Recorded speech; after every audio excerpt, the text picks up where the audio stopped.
It could be your father. It could be your mother. I thought, how in the name of God's world am I going to do this, and how am I going to be able to do that? And I was just ready to throw in the sponge and give up. It could be your child. She would just kind of panic, and if the crowd was too large or too loud, she would absolutely freak out. It could be a person coping with illness, an accident, or normal aging.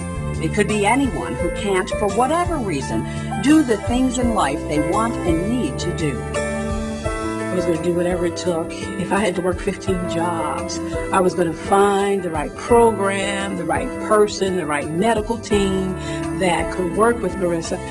What does it take for a child to succeed in school? For a woman to regain her independence? What does it take for any person to do the things that help them participate fully in life?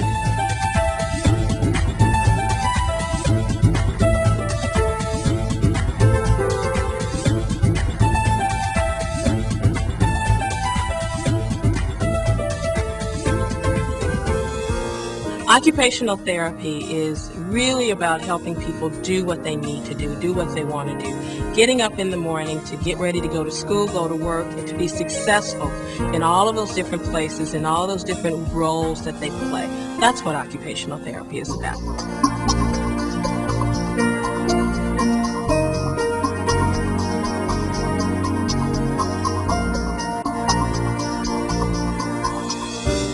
Occupational therapy and mental health enables people to practice the skills they're going to need to succeed in everyday life.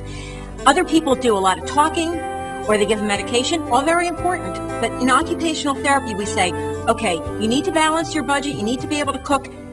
Let's talk about it now, go do it.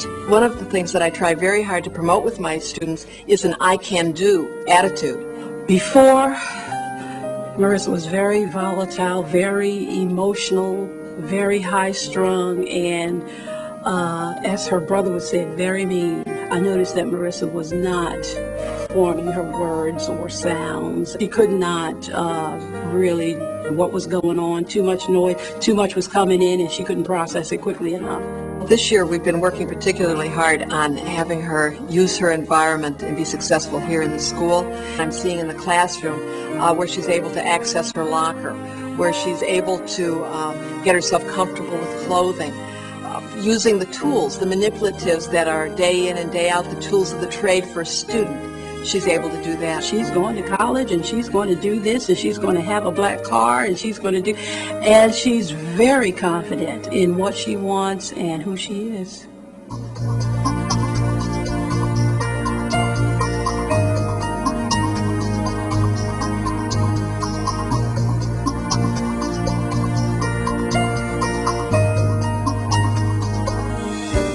Occupational therapists have knowledge about the cognitive, physiological, psychological functions of an individual, but also we know about the environments in which people function. So it's how we blend the knowledge of the person and the environment to support the person in what they need and want to do.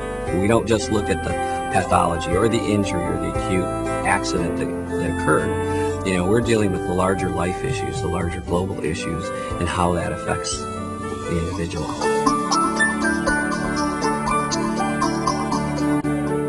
I work in the senior community, and that's all that I hear. People want to remain in their homes. When I first met Ruth, she had just recently lost her husband to a tragic accident. She had recently had to deal with the loss of her vision.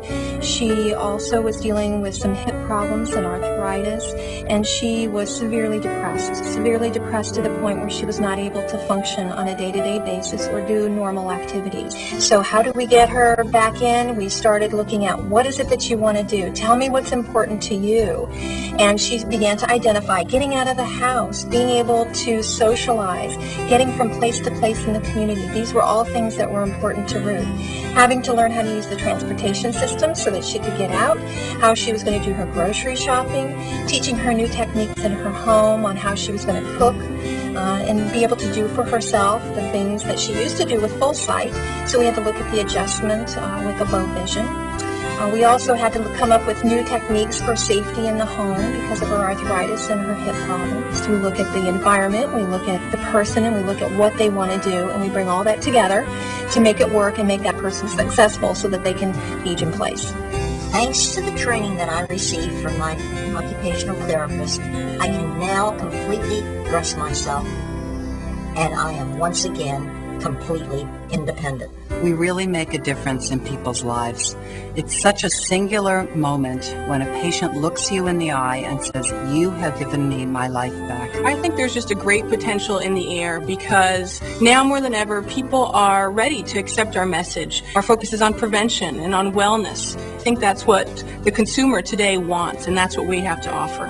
We carry that out by working with people in the community, doing the things that they want and need to do. That's what occupational therapy is about, from helping people be successful in doing what's important to them.